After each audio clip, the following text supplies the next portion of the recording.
Salam Indonesia. Selamat siang pemirsa, berjumpa kembali dalam berita dan bincang terkini siang, edisi Kamis 26 Desember 2013. Serangkaian berita telah kami persiapkan, di antaranya ribuan warga Aceh peringati 9 tahun peristiwa tsunami. Saya Bawitan, berikut berita selengkapnya.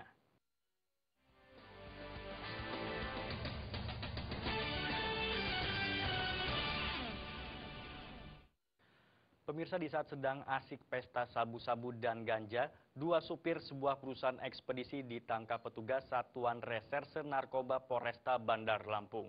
Dari penangkapan kedua warga Panjang ini, Bandar Lampung ini, polisi menyita 1 paket sabu-sabu, 3 buah pirex, dan 1 linting daun ganja. Junaidi, 36 tahun, dan Bambang, 33 tahun, ditangkap petugas Satuan Reserse Narkoba Polresta Bandar Lampung saat sedang asik berpesta narkoba jenis sabu-sabu dan daun ganja di sebuah rumah di Jalan Soekarno-Hatta, Kampung Kaung, Teluk Betung Selatan, Bandar Lampung. Dari penangkapan dua warga Wai Lunik Panjang Bandar Lampung ini, polisi menyita barang bukti, yakni 1 paket sabu-sabu, 1 buah pirek, dan 1 linting ganja.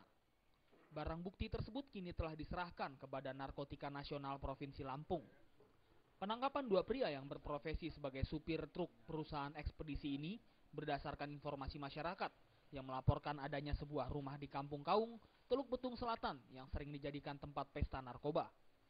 Kasat Reserse Narkoba Polresta Bandar Lampung, Komisaris Polisi Kompol Sunaryoto mengatakan, dari hasil pemeriksaan, kedua tersangka mendapatkan sabu-sabu dan daun ganja dari seorang rekannya berinisial TM yang kini masih dalam pengejaran. Bahkan yang tertangkap 2 orang ini, mereka sedang melakukan pesta narkoba. Setelah kami lakukan penggeledahan, ada sabu-sabu yang terbungkus di dalam rokok. Kami geledah, ternyata isinya betul 1 paket sabu, dan di kantongnya kedapatan 1 linting ganja.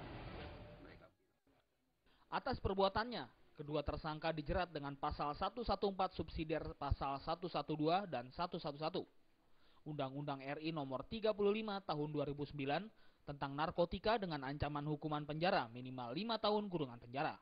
Dari Lampung, Romiko melaporkan. Kita ke Dompu NTB pemirsa. Hujan deras yang mengguyur wilayah Kabupaten Dompu Selasa kemarin mengakibatkan 3 sungai, yakni Sungai Laju, Sungai Silo, dan Sungai Soa meluap. Lebih dari 5.000 unit rumah warga yang ada di wilayah Kabupaten Dompu, Nusa Tenggara Barat terendam banjir. Hujan deras yang mengguyur wilayah Kabupaten Dompu mulai dari pukul 16.30 WITA Selasa kemarin hingga pukul 7.30 WITA Rabu pagi mengakibatkan banjir bandang. Banjir tersebut terjadi akibat meluapnya 3 sungai, yakni Sungai Laju, Sungai Silo, dan Sungai Soa yang merendam lebih dari 5.000 unit rumah warga yang ada di wilayah Kabupaten Dompu, Nusa Tenggara Barat. Banjir melanda 5 kecamatan di Kabupaten Dompu, diantaranya Kecamatan Dompu, Woja, Manggelewa, Kecamatan Pajo, dan Kecamatan Huu. Ketinggian air di rumah warga mencapai 2 meter dan membuat warga panik sehingga banyak warga yang tidak mampu menyelamatkan barang-barang berharga miliknya. Banjir ini masuk sekitar jam berapa, Bu? Jam 3. Jam 3 subuh tadi. Iya. Dan ketinggian berapa di sini, Bu? Ya. Ketinggiannya banjir berapa di sini? 2 meter. Sementara korban jiwanya masih belum diketahui, namun jumlah kerugian warga sendiri ditaksir mencapai sekitar 1 miliar rupiah. Banjir ini tidak hanya meluap di pemukiman warga saja. Banjir turut merendam jalan negara dan jalan provinsi, sehingga mengakibatkan sejumlah jalan terisolir.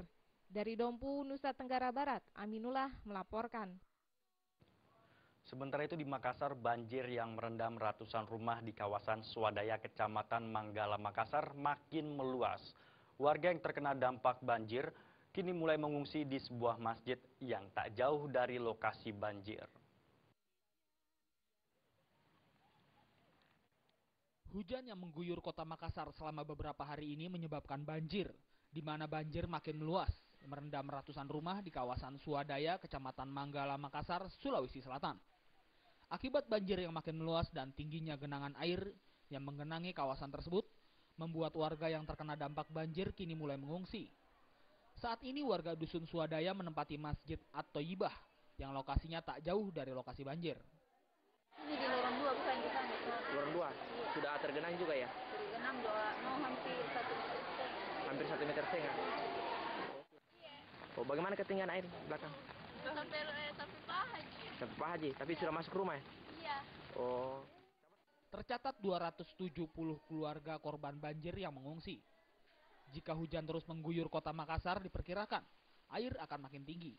Banjir yang merendam melanda kawasan ini diperkirakan karena curah hujan yang tinggi dan buruknya saluran kanal di kawasan tersebut. Dari Makassar, Sulawesi Selatan, Ilham Husein melaporkan. Kita ke Jakarta, pemirsa. Sejak tahun 2008, Jemaat GKI Yasmin Bogor dan HKBP Philadelphia Bekasi tidak dapat beribadah di gereja mereka karena masih disegel pemerintah di wilayah mereka. Untuk kesekian kalinya, para jemaat kembali menggelar prenatal dengan beribadah di depan Istana Merdeka.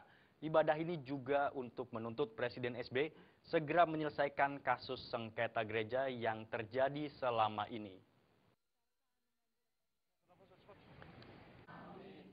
Para jemaat GKI Yasmin dan HKBP Philadelphia yang terusir dari rumah ibadah mereka oleh pemerintah Kota Bogor dan Bekasi menggelar perayaan Natal bersama di depan Istana Merdeka, Jakarta. Dalam ibadahnya, para jemaat juga menuntut keadilan dan keberanian Presiden Susilo Bambang Yudhoyono untuk bersikap tegas dan segera menyelesaikan sengketa gereja mereka. Meski di alam terbuka, namun 10 pendeta yang mengiring jalannya misa kali ini tetap memimpin dengan hikmat misa Natal ini. Saya kira Presiden harus segera keluar dari istana dan bilang kepada seluruh rakyat Indonesia, sayalah Presiden, bukan Wali Kota Bogor, bukan Bupati Bekasi. Dan karena saya Presiden, sayalah yang memberi perintah sesuai dengan konstitusi dan hukum di Republik Indonesia, dan Bupati Bekasi serta Wali Kota Bogor harus menurut terhadap konstitusi dan hukum. Itu yang harus dilakukan Presiden. Dalam aksinya, massa juga membuat pohon Natal dari batang pohon bambu yang setiap batang bambunya diikat kartu-kartu harapan jemaat yang berisi harapan agar masih ada keadilan di negeri ini tanpa ada sekat kaum minoritas dan mayoritas. Dari Jakarta, Sumantri melaporkan. 9 tahun tsunami, masyarakat Aceh kibarkan bendera setengah tiang. Informasi tersebut akan kami hadirkan sesaat lagi.